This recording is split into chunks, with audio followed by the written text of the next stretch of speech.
Chapter 1. Rose was now a well-known silent film star, but she approaching the ripe old age of 30 in the silent film industry. This could spell death to a young woman. But there was talk of the movies going talkie soon. She had a pleasant voice with an English accent and might do all right with the talking films. She was married to the love of her life, Jack Dawson, and they now were the proud parents of 2 children. They had a boy and a girl aged 8 and 6. They were named Claude and Anna. Claude had just had his birthday and Rose had been thinking of approaching Jack about having another baby. They lived near the hills of Hollywood in a nice home by the ocean. Jack had continued with his drawings and now made a good living out of them. She had published 3 books and was in the middle of another mystery. She had a good life. As she went to leave the studio though, one day she met a very nice young couple.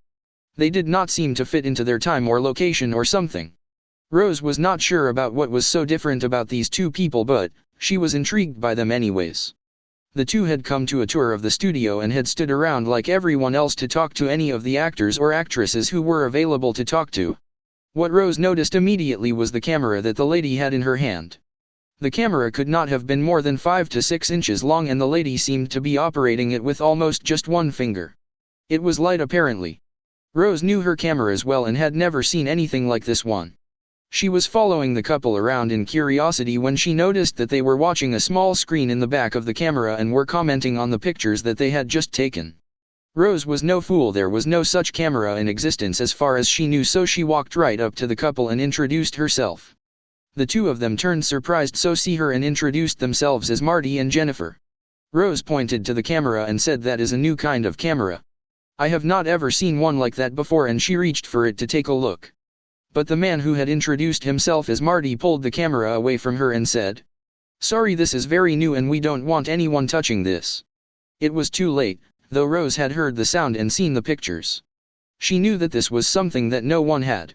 It looked as though it was something that might be used in the future, but not in the year 1927 when they didn't even have talking pictures yet.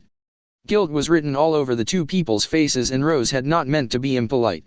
She was just surprised at what she had seen. She spoke gently and took Jennifer by the hand and softly told them, "It is all right, what I have seen will go no further than this. Let me take you around the lot and introduce you to some of my friends." Both Marty and Jennifer were a little worried about this lady Rose. She was a well-known actress and had been described through history as a kind and smart woman. They enjoyed the tour of the studio and started to feel better around this lady Rose Dawson. Rose invited the 2 strangers to her house. She did not know why, but she thought that her husband would find her to be very interesting. Jack had the ability to see people as they truly were and she wanted to know what he thought of the 2 strangers that she had met that day. As the 3 friends pulled up in front of the Dawson home, they were greeted by Rose's husband Jack. He was a sturdy man of about 30 who shook a strong hand and smiled at the guests.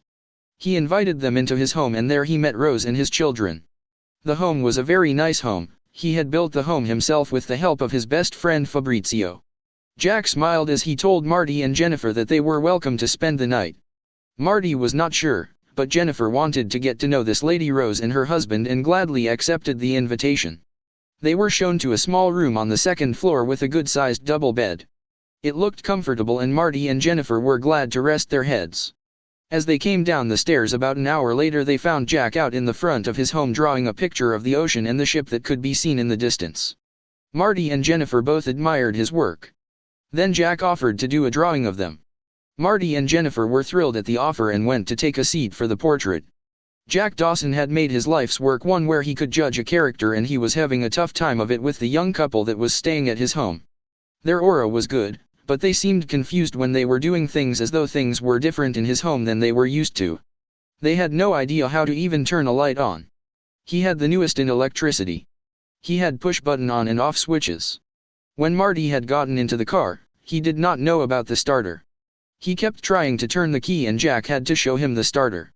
Jennifer and Marty had both appeared to be surprised by this. As the night wore on, the 4 of them became better friends and Marty and Jennifer told them that they would have to leave in the morning. He did not finish his sentence, but Jack finished it for him. "Back to your own time." Marty and Jennifer both looked at him in shock. "It is all right. Your secret is safe with us. No one would believe us anyways. I hope that we will meet again." Marty pointed at him and said, "I guarantee it." The next morning Marty and Jennifer said goodbye to their new friends. But, as Rose went to check the room, she found a name and address. It said Dr. Emmett Brown, Hill Valley, California. She handed the note to Jack, who smiled and said, "We must make a visit to this doctor soon." As Jennifer and Marty headed back to their home, they smiled. They had met several old silent screen stars and had made friends with a couple from that time. Marty wondered if he could look up information on them in a book. As they arrived in their own time, they smiled. It had been a good trip.